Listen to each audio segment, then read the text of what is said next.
Welcome back to the channel.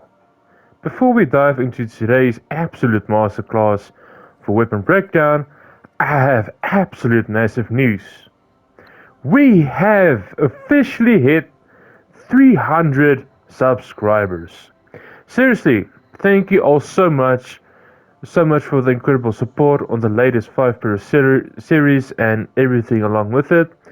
The community is growing, the grind is paying off, and I promise you we're already getting started.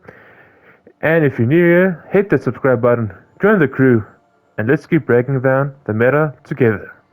Today, we are looking at a weapon that doesn't bend the rules of the game, it completely rewrites them.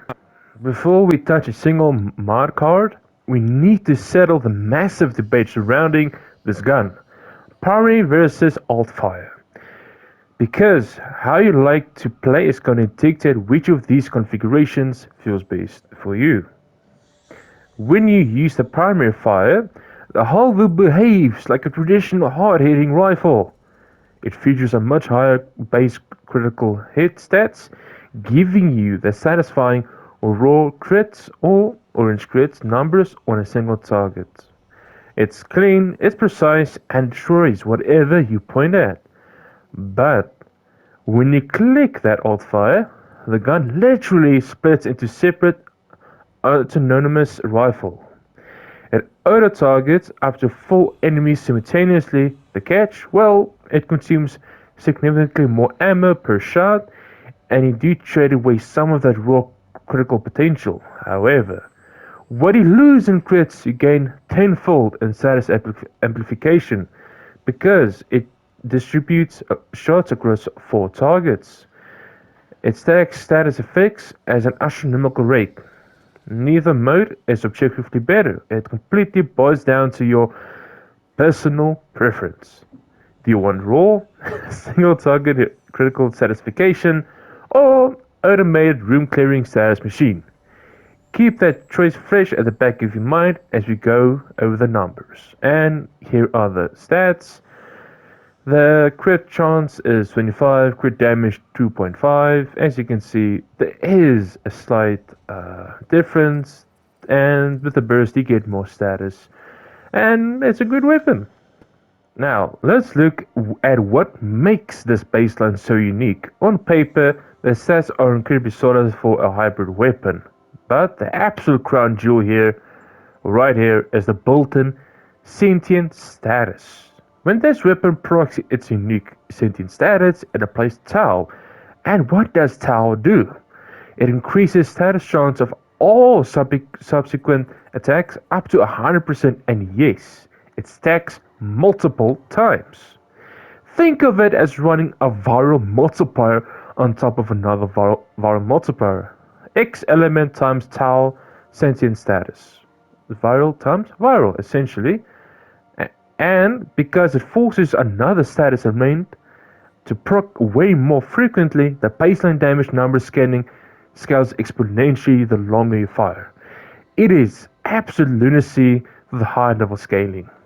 Let's start up with the first 3 configurations. These are our classic, incredibly reliable hybrid setups built to maximize that base status scaling. Configuration 1 is your classical corrosive and heat. This is your ultimate armor stripping raw damage melting part, and the Tau status forced rapid corrosive procs to melt near alloy armor down to 0, while the heat procs ignite them for massive damage over time scaling, and hence why we have Rifle Elementalist.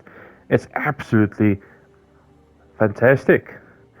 And configuration 2 changes things into gear when we have gas and electricity. If you want to watch an entire room melt from crowd control AoE, this is it. When enemies pull together, the electric arcs cross proc with the gas clouds, creating a massive chain reaction dome of absolute death. And then configuration 3 is a primary Debilitate setup, combining gas and magnetic. Now, for obvious reasons, I'm not going to spend 10 minutes explaining how the elements interact here. If you want a deep dive into how primary Debilitate functions, just look at the top right on your screen right now to watch my intensive guide on it, or go check out the links in the description down below. Long story short, it completely bypasses standard defenses, and this is a superior status amplification configuration. Now, we're entering the Galaxy Brain territory.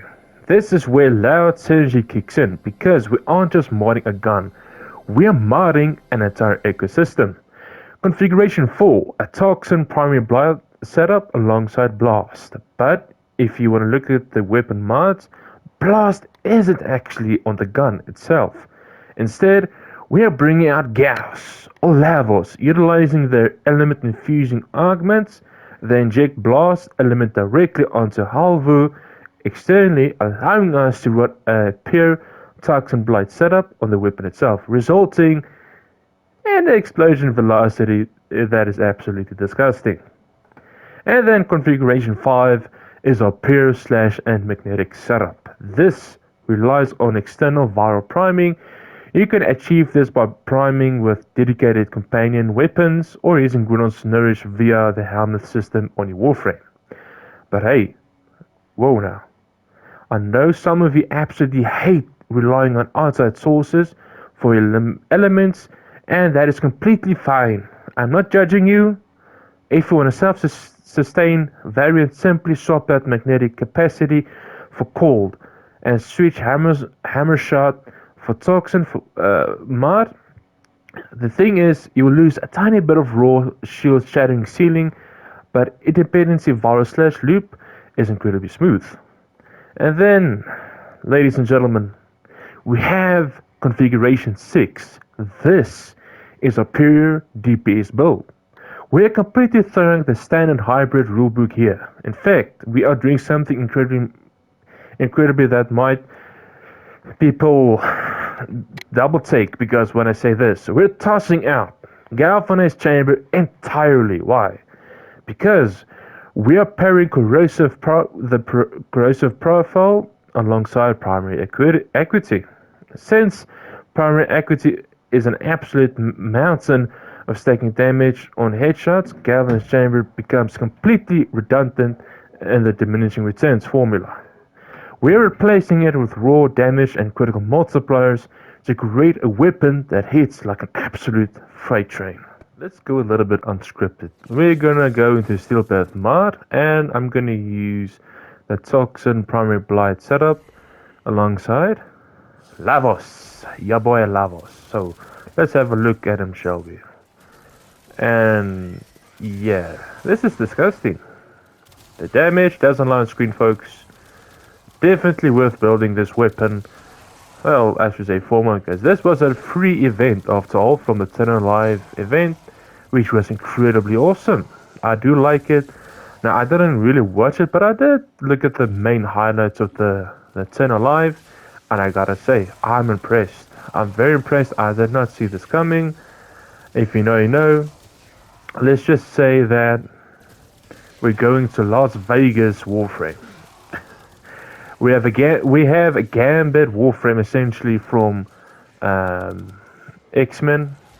Really cool. I like the concept. I did not see that coming. And we have a new type of Warframe, which is called the Chimera Warframe. Essentially, think of it as the traditional proto-frame that a lot of people know and love, but without the human faces, just Warframes that can actually speak for themselves and have some kind of consciousness. Incredibly cool concept. Something similar to how Excalibur Umbra is, except that Excalibur Umbra doesn't speak. I wish he could. I wanted to know how he would sound like. I think there is like some kind of snippet, but it doesn't matter. At the end of the day, very exciting for the whole Tau update. Allegedly, or apparently, I should say, there is going to be a Steelpath version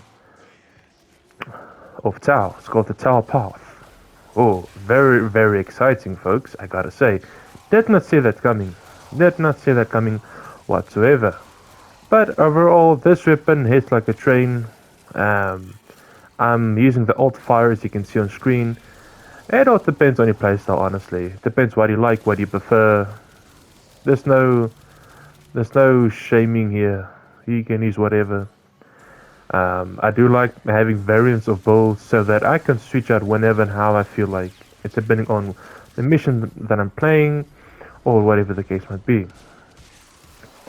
And I gotta say, this weapon does and is incredibly strong. Is it something that Incarnates can rival? It depends. Depends how you look at it. But if you want something that's non-Incarnate, because not a lot of people like Incarnates nowadays, because it's a slab, painful to grind for.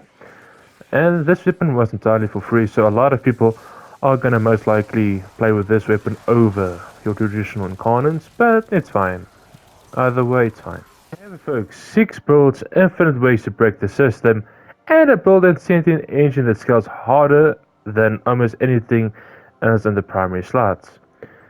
Let me know down in the comments section below, are you gonna be rocking the high crit primary fire, or are you gonna tear down the rooms using the split alt fire mode?